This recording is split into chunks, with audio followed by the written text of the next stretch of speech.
When a kidnapper pointed a gun at my sister's head, my fiancé was worried sick. He pushed me toward the kidnapper. "Can we switch hostages?" "I'm sorry." He turned to me. "Your sister's carrying my baby." 6 months later, I escaped from the kidnapper and returned home with a baby bump. My fiancé completely lost it. "Whose baby are you carrying?" I thought I knew Leland so well. After all, we were childhood sweethearts. Ever since he was a kid, he promised that he would marry me when we grew up. So I never expected that one day he would tell me that my 19-year-old half-sister, Tamia, was pregnant with his baby. To make things worse, he even asked me to take Tamia's place as the hostage. I couldn't believe it. I stared at Leland like a complete idiot and blurted out, "You're joking, right?" He clenched his jaw and didn't say a word. The kidnapper chuckled. Even I can tell he's not. He then lit up a cigarette and pointed at Leland. "So, who's gonna be the hostage then?" Leland turned away, refusing to even look at me. The harsh truth hit me like tons of bricks. Was he still the Leland I used to know? He told me again and again that he would marry me. He used to cherish me and treat me like treasure. But today, he wouldn't even spare me a glance. Instead, he gazed at Tamia, concern in his eyes, urging her to stay calm for the sake of their baby. Then Leland looked at me. "Glinda, I will bring you home. Just hold on a little longer. The child is innocent." He turned to the kidnapper. "Keep her as a hostage and let me take Tamia back. If not, you won't get a dime from me." Tears welled up in my eyes as I gazed at Leland's handsome face. I used to be captivated by his looks and charms, but now all I felt was despair. I still couldn't believe he'd become so heartless. I had no other choice. "I can be the hostage," I said. Leland looked at me, his eyes devoid of any affection. In that moment, I was sure that he no longer loved me, or even cared about me. He gave all his love and care to Tamia. I sniffled, trying to hold back my tears. "But can you tell me when you and Tamia got together?" I closed my eyes, racking my brain for memories. "Was it when I had that accident and called you? You said you were in a meeting, but you sounded out of breath. Or maybe on my birthday. I noticed those red marks on your neck. You said they were mosquito bites, but wouldn't let me see them up close." Or tears streamed down my face. And I continued. "You used to go with me to the cemetery every year on the anniversary of my mother's death. But this year, you ignored my calls for 12 hours straight. I should have suspected something was wrong. Yet I didn't doubt him even once till he was my childhood sweetheart, the boy I grew up with, and the man I loved with all my heart. Little did I know that he would have an affair with Tamia, my own half-sister. Tamia was my father's illegitimate daughter, born from his affair with a woman named Sheila. Unfortunately, my mother, Delilah, died of a broken heart because of Tamia's existence. After my mother's death, Tamia and Sheila met, moved into our house. From that moment on, it felt like my father had shifted his attention and affection entirely towards Tamia. He showered her with expensive jewelry, gave her the best house in town, and treated her like a princess. Perhaps noticing I wasn't happy about it, my father tried to console me. "Glinda, please don't be angry. I wasn't there for Tamia when she grew up, but you have me all the time. I just want to make up for my past mistakes." I couldn't help but sneer to myself. He seemed to have forgotten the fact that Tamia was his illegitimate child, and it was normal for her to have grown up without a father. Make amends. My father donated money to a university to ensure Tamia's enrollment. He even transferred the company's shares to her. Sheila even took over my mother's old rooms, wore her jewelry, and socialized with her former friends. Even the household servants began treating me differently, as if I were no longer a part of the family. Every time I told Leland about it, he would hold me in his arms, assuring me, "Don't be afraid. I'll marry you. Then all these people will know how important you are, including Sheila and Tamia." I truly believed we would be together forever. But things took a turn when Tamia started playing the pity card in front of him. When Leland was around, she often fainted. Her face would be red and sweaty, but she would bite her lips and act tough. Too often, Tamia pointed at the designer clothes I was wearing and asked Leland about the brands. Whenever she asked him that, she would act like a pitiful little rabbit. And she would tell him that she had a hard life when she was young, so she knew nothing about designer clothes done.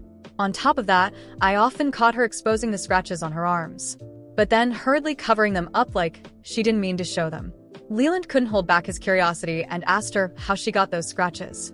She cried in his arms, telling him how kids bullied her for having no father and that she would feel better after hurting herself. At first, Leland got stiff all over, his hand hanging in the air. But then he patted her back gently, soothing her with a soft tone. As I snapped out of my memories, I saw the two of them walking away from me. They looked certain that the kidnapper would never let me go, and I would be out of their sights for good. I was heartbroken watching Leland's back walking toward the door. "Does Tamia matter more than me to you?" I asked. He didn't answer. He just wrapped his arm around Tamia's waist and quickened his pace. And then he disappeared from my sight. Devastated, I turned to look at the kidnapper. "Where are you taking me?" He lit a cigarette with a smile. "You don't get to ask me questions. You're the hostage, remember?" When he raised his head and looked at me, I caught a glimpse of his eyes, which had been hidden under the baseball cap before. His deep eyes were pure cold, and I thought he would kill me on the spot. But to my surprise, I managed to survive for over 6 months in his hands before the police found my location and rescued me. Before he was arrested, the kidnapper laughed out loud and looked at me, his eyes full of mixed emotions. After I got home, I was greeted by Tamia, Sheila, my dad, and Leland. Tamia's baby bump was quite noticeable by now, while Leland kept staring at me silently with a meaningful gaze. The moment I stepped into the house, he walked up to me. Glinda Tamia wiped away her tears and stuttered. We were so worried about you. We hardly ate the last few months. None of them looked thinner than before, but Leland indeed looked haggard. He gently patted my shoulder and asked in a hoarse voice, "How have you been? Are you hurt?" I calmly took a step back and dodged his hand. "Don't touch me." His eyes widened slightly. "Glinda, I know you blame me, but I hired detectives and investigators to look for you everywhere as soon as I could." He paused a moment before adding, "I thought you would be free as long as I gave the kidnapper the ransom and hired people to look for you. But I didn't know you would be captive for so long. I've been suffering every day for the past 6 months. I hate myself." I fought to hold back my laughter. He's so ridiculous. "You hate yourself? Then tell me, do you hate yourself for sleeping with your fiancé's sister and getting caught? Or do you hate yourself for not wearing a condom?" He was stunned. Probably because he had never seen the side of me before. "I know you hate me." I shook my head and walked past him, saying indifferently, "Get your head out of the clouds. I don't hate you anymore. Actually, I don't feel anything at all for you. Enem, I want you to stay away from me. Because I'm pregnant." "What?" Leland asked in disbelief. "Glinda, you're kidding, right? You're telling me that just because you want to piss me off. How could you possibly get pregnant all on your own?" As soon as he finished speaking, Leland shut up. He finally realized he had done something terrible, leaving me with a dangerous man for over 6 months. "I'm not lying," I replied. "I'm pregnant with that man's child." His face darkened instantly. He paced back and forth anxiously. "Glinda, please tell me it's not true." It can't be." I sat on the sofa and looked at the antique porcelain plate on the coffee table. It was one of my mom's collections. She told me it would be my wedding gift. But now it has become a container for Tamia's favorite toffee. Why so surprised? You should have known the moment you turned around and abandoned me. Back then, did you ever think about my feelings when you knocked up Tamia? Huh? With that, I poured the toffee on the plate into the trash can. Then I stood up from the sofa and went upstairs with the plate. "Listen up.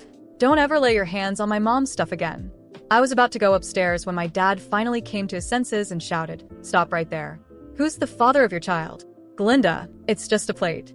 Why so serious about it? "Put it down first and explain why you were pregnant." I stopped and turned around, explaining impatiently. "Of course. The man who took me hostage is the father. Who else could it be?" Then I pointed to Tamia. "She's carrying Leland's child, yet you all keep silent about it. Why make a fuss over my pregnancy?" She touched her belly. "Glinda, please. What's done is done. There's nothing I could do to change things." And when she stared at the plate in my hand, hatred was written all over her face, as if I had snatched something that belonged to her. Then she added, "At least my child's father is a decent man. But your child's father." Suddenly, she stopped. "Keep going." I looked at Tamia and smiled. "What cat got your tongue? Just so you know, my child's father is the best man in the world." The next second, the sound of glass break echoed in the living room. Leland had knocked over the coffee table and the cup shattered into pieces. His face was pale, and he looked at me incredulously. In the past, I always said he was the best man in the world. I had praised him since I was a child, but it was him who pushed me into hell. Now I had gotten out of hell, and I fell for another man. And Leland couldn't take it. Puzzled, I asked him, "Why are you looking at me like that, Leland? You're the reason it all went down like this. You know it." I went upstairs to my bedroom. The moment I opened the door, I thought I'd gone to the wrong room. Everything in the room was red. The sheets, curtains, lampshades, and even the dressing table. I would never choose red as a color for decorating, but now it was everywhere. It no longer felt like my own space to me. A must of my room while I was away. She was the only one who loved red so much that I couldn't help but let out a sigh. Back then, Sheila took over my mom's room right after she passed away. Later on, my dad helped Sheila renovate the bedroom in the way she liked it the sight. The nanny, who had been taking care of me since I was a kid, commented that the bedroom didn't look as elegant as before. Not long after that, Sheila fired her. Like mother, like daughter. Now Tamia took over my room and made it her own. There was no room for me in this family anymore. Tamia followed me and said, "Glinda, I'm pregnant and need more sunlight." So, I moved to your bedroom. "Do you want me to move out?" Then my dad uttered, "It's okay, Tamia. Glinda is your sister.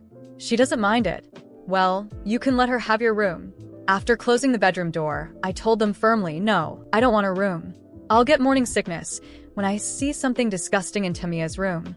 Then I turned around and went downstairs, adding, "I'm going to stay in the hotel." My father was stunned because it was the first time that he had ever heard me talking back like that. In the past, whenever they treated me like trash, I would just take it. Not daring to fight back, Tamia choked up, playing the victim again and again and again. Tears welled up in her eyes as she mumbled, "Glinda, I told you if you don't like it, I can move out." I frowned and stopped. "Okay then, give me back my room. I hate your room. Can't you see?" Hearing that, Tamia was so shocked that she even forgot to keep the show going on. Nearly rolling my eyes at her, I made a gesture to motion her to get it started. "Pack up your things and take them out of my room. I'm waiting," I demanded. I used to have a good temper and never got angry with others, believing that it was how a well-educated and elegant lady should behave. However, Harold Adams, the man who had kidnapped me and kept me by his side, burst my bubbles of fantasy. He told me that I should keep my good temper to myself and lash it all out when someone bullied me, especially when it came to dealing with my family. He stroked my hair and said, "Promise me that you will never let anyone bully you again. Okay?" And I nodded at him. "No." I was standing in the corridor with my arms folded, looking at Tamia's tearful eyes and listening to her sobs without saying a word. I wanted to see when she would start doing as I said. Unfortunately, could take action. My dad voiced his thoughts. "Enough, Glinda." His voice echoed through the house, filled with annoyance. "You're overreacting. All this over a room?" I slowly turned to him, feeling a quiet rage build up inside me. "Over a room?" I repeated, incredulously.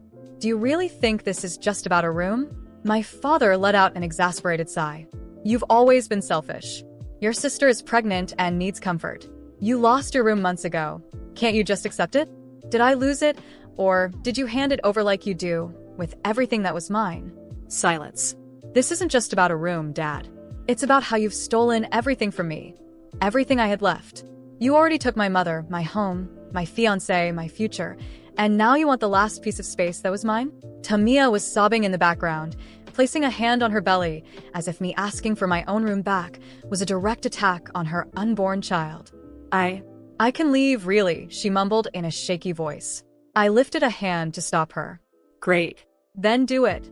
Now." Her eyes widened in shock. "What?" I crossed my arms and stared at her. "You said it yourself. You can leave. So do it. Pack your things and return what was never yours." She looked at our father for support. He crossed his arms and sighed heavily. "Glinda, you can't just come back after months and expect to change everything. Don't you think Tamia has the right to a comfortable place?" I laughed. A cold, bitter laugh. "Interesting.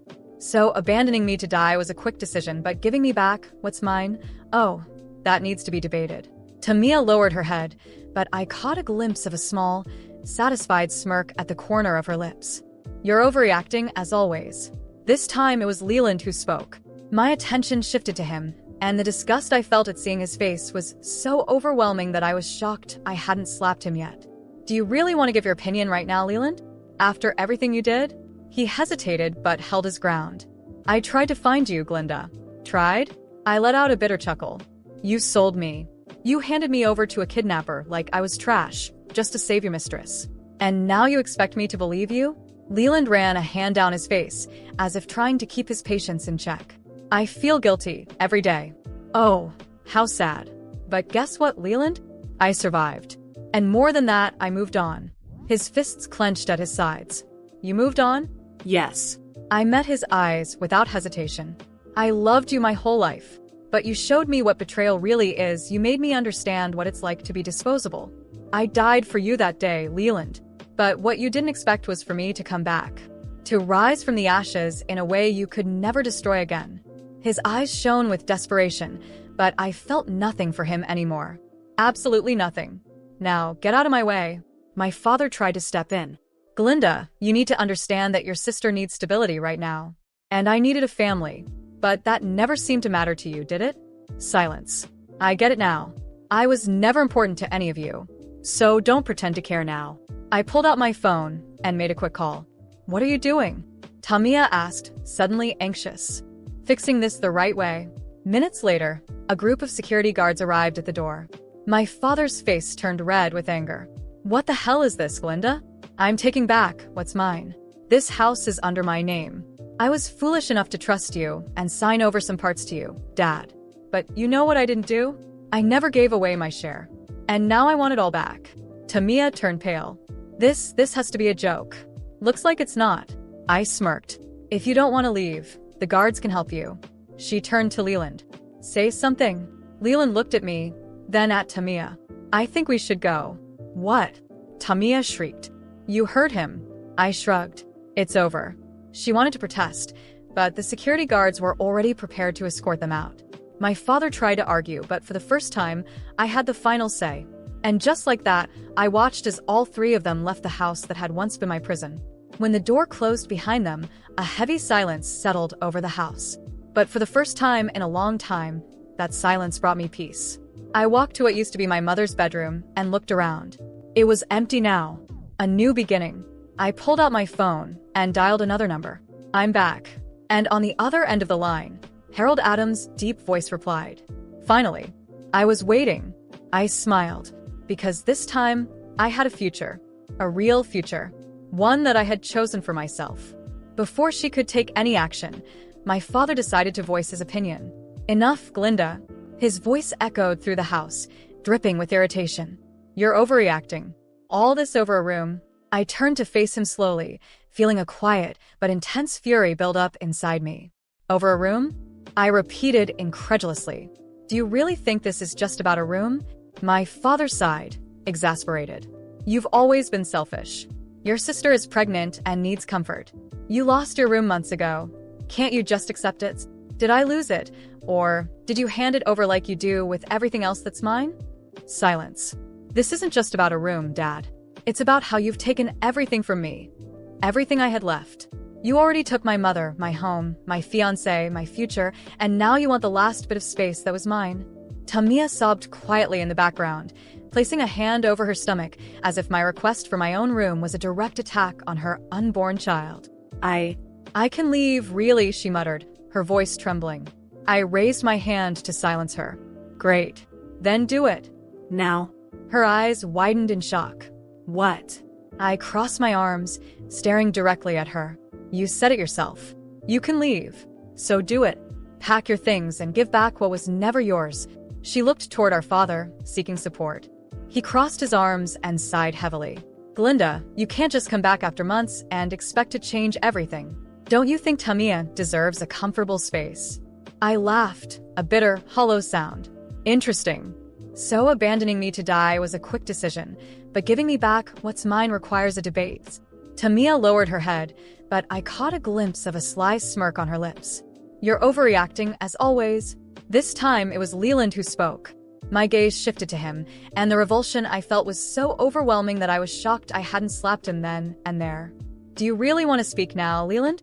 After everything you did? He hesitated, but stood his ground. I tried to find you, Glinda. Tried.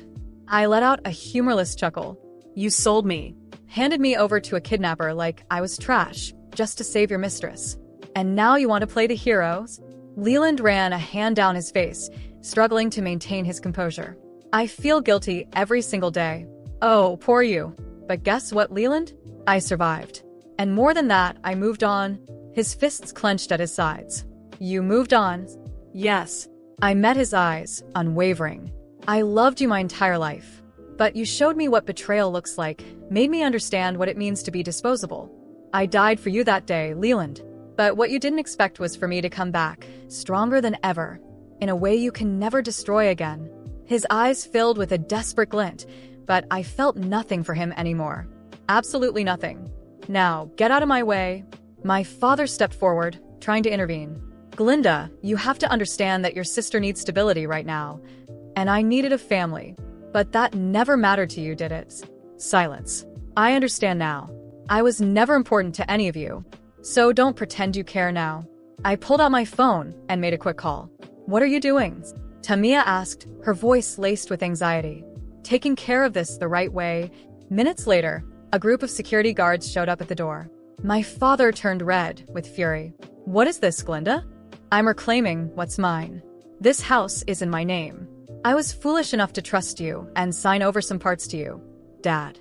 But you know what I didn't do? I never gave away my share. And now I want it all back. Tamia turned pale. This must be a joke. Does it look like a joke? I smirked. If you don't want to leave, the guards can help you. She turned to Leland. Say something. Leland glanced between me and Tamia. I think we should go. What? Tamia shrieked. You heard him. I shrugged. It's over. She wanted to argue, but the security guards were already prepared to escort them out.